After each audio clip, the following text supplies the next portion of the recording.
मनरेगा घोटाले की आरोपी और निलंबित आईएएस अधिकारी पूजा सिंघल के पीए सुमन कुमार से शनिवार को भी पूछताछ ईडी ने की है और खबरों के मुताबिक आज रविवार के दिन भी ईडी पूछताछ करेगी। दरअसल ईडी ने इसके लिए जो स्पेशल कोर्ट है उससे परमिशन लिया है। अनुमति मिलने के बाद रांची स्थित होटवार जेल में ये पूछताछ हो रही है। अब बड़ा और अहम सवाल ये है कि आखिर ईडी को ऐसी क्या जरूरत आन पड़ी है कि इतने दिनों के बाद या यूं कहें कि इतने महीनों के बाद एक बार फिर से सीए सुमन कुमार से पूछताछ की नौबत आई है। आपको याद होगा कि जब मई के शुरुआती वीक में जब ईडी ने झारखंड में दबिश डाली थी और मनरेगा घोटाले को लेकर के छापेमारी शुरू की थी, उस दौरान सीए सुमन कुमार के घर से और दफ्तर से करीबन 19 करोड़ रुपए कैश बरामद किए गए थे। उसके बाद ही लगातार गिरफ्तारी होती गई और छापेमारी का दौर भी शुरू हो गया, जिसके बाद न सिर्फ पूजा सिंघल बल्कि उसके सीए सुमन कुमार, पंकज मिश्रा, अमित अग्रवाल और न जाने इसमें कितने लोगों के नाम दर्ज कराए गए और कई लोग अब जो होटवार जेल में बंद हैं। अब खबर यह भी है कि ईडी और भी लोगों से पूछताछ की कवायद कर रही है। खबरों के मुताबिक ये भी है कि मुख्यमंत्री हेमंत सोरेन को भी तीसरी बार समन किया जाएगा। दिसंबर के शुरुआती हफ्ते में ये समन करके उनको बुलाया जा सकता है। हालांकि ऑफिशियल कंफर्मेशन का थोड़ा इंतजार किया जाना चाहिए। लेकिन ईडी जो सुमन कुमार से पूछताछ की है उससे कई ऐसे इनपुट्स मिले हैं जिसके आधार पर आने वाले दिनों में और भी जो नौकरशाह हैं और भी ब्यूरोक्रेट्स हैं उनसे भी पूछताछ की कवायद है। आपको याद होगा कि जब मई के महीने में छापेमारी शुरू हुई थी उसके बाद कई जिलों के डीएमओ को भी पूछताछ के लिए बुलाया गया था और उनसे कई ऐसे इनपुट्स मिले हैं जिसके आधार पर कहीं न कहीं आगे भी ईडी की छापेमारी की गई। ऐसे में कहीं न कहीं ईडी ये चाहती है कि उसके पास इतने तथ्य हों, इतने आंकड़े हों और इतने डेटा हों ताकि वो आगे का अनुसंधान में किसी तरह की कोई कमजोरी महसूस ना करे।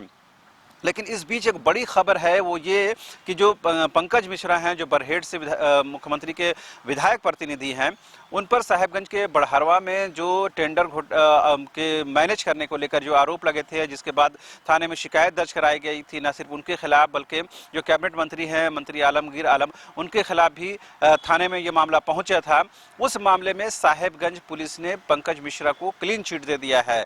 ऐसे में कहीं ना कहीं ये एक सेटबैक के तौर पर ईडी के लिए है कि जिस मामले में ईडी जांच कर रही है उसके एक मामले में यानी एक दूसरे मामले में झारखंड की पुलिस या साहेबगंज की पुलिस पंकज मिश्रा को क्लीन चिट दे रही है। ऐसे में कहीं न कहीं ईडी के अंदर खाने इस बात पर मंथन जरूर शुरू हो गया है कि अगर ये केस कमजोर होता है तो आने वाले दिनों में उनके लिए मुसीबत खड़ी हो सकती है। यही वजह है कि खबर यह है कि ईडी ने चार और केस को भी टेक ओवर कर लिया है। ऐसे में पंकज मिश्रा की जो गिरफ्तारी है या उससे पूछताछ की जो कवायद है या उनके खिलाफ जो जांच चल रही है वो किसी भी सूरत में कमजोर नहीं पड़नी चाहिए। यही वजह है कि सीए सुमन कुमार से जो पूछताछ हो रही है उससे भी आंकड़े इकट्ठा किए जा रहे हैं और उससे इस बात का पता लगाया जा रहा है कि जो पैसे आते थे, ये पैसे जो उन तक पहुंचते थे, वो आखिर सोर्स उनका क्या है, वो पैसे कहाँ डिस्पैच होते थे, किन किन अधिकारियों तक जाते थे, क्या सत्ता के गलियारों तक भी वो पैसे पहुंचते थे। इन तमाम चीज़ों की जानकारी ईडी एक बार फिर से सीए सुमन कुमार से ले रही है और इसके आधार पर आगे आने वाले दिनों में एक बार फिर से ये कयास लगाए जा रहे हैं कि ईडी जो है ताबड़तोड़ छापेमारी करेगी। लेकिन सबसे अहम और खास बात यह है कि ईडी की छापेमारी के साथ ही झारखंड की जो सियासत है, झारखंड की जो राजनीति है वो भी गर्म हो जाती है। यही अनुमान लगाया जा रहा है कि भले ही नवंबर का महीना जो आखिरी हफ्ता हो वो बिल्कुल शांत रहा हो झारखंड की राजनीति के लिहाज से, सियासत के लिहाज से, लेकिन जो दिसंबर का शुरुआती वीक है, पहला हफ्ता है, वो बेहद निर्णायक साबित हो सकता है। क्योंकि ईडी अगर मुख्यमंत्री हेमंत सोरेन को तीसरी बार समन करके बुलाती है तो जाहिर सी बात है झारखंड में एक बार फिर से सियासत गर्म हो सकती है, सियासत करवट ले सकती है। तो आपको याद होगा कि इससे पहले जब मुख्यमंत्री हेमंत सोरेन को ईडी ने पूछताछ के लिए बुलाया था, करीबन 9 साढ़े 9 घंटे उनसे पूछताछ हुई थी और उस दौरान पूरे झारखंड और खासकर झारखंड की राजधानी रांची में जो सियासत थी वो बिल्कुल गर्म थी और कहीं न कहीं आरोप प्रत्यारोप का दौर भी शुरू हो गया था। तो ऐसे में ये अनुमान लगाया जा रहा है कि अगर एक बार फिर से उनको कॉल किया जाता है तो एक बार फिर से झारखंड की सियासत में तपिश महसूस की जा सकती है। लेकिन उससे पहले ईडी ने जिस तरह से सीए सुमन कुमार से लगातार दूसरे दिन पूछताछ की कवायद की है उससे कहीं न कहीं ईडी अपने तौर पर मजबूत होना चाहती है ताकि इस बात की कोई भी आशंका ना रहे कि पंकज मिश्रा हो, पूजा सिंघल हो, सीए सुमन कुमार हो, इनके खिलाफ किसी तरह की कोई केस कमजोरी नहीं आनी चाहिए।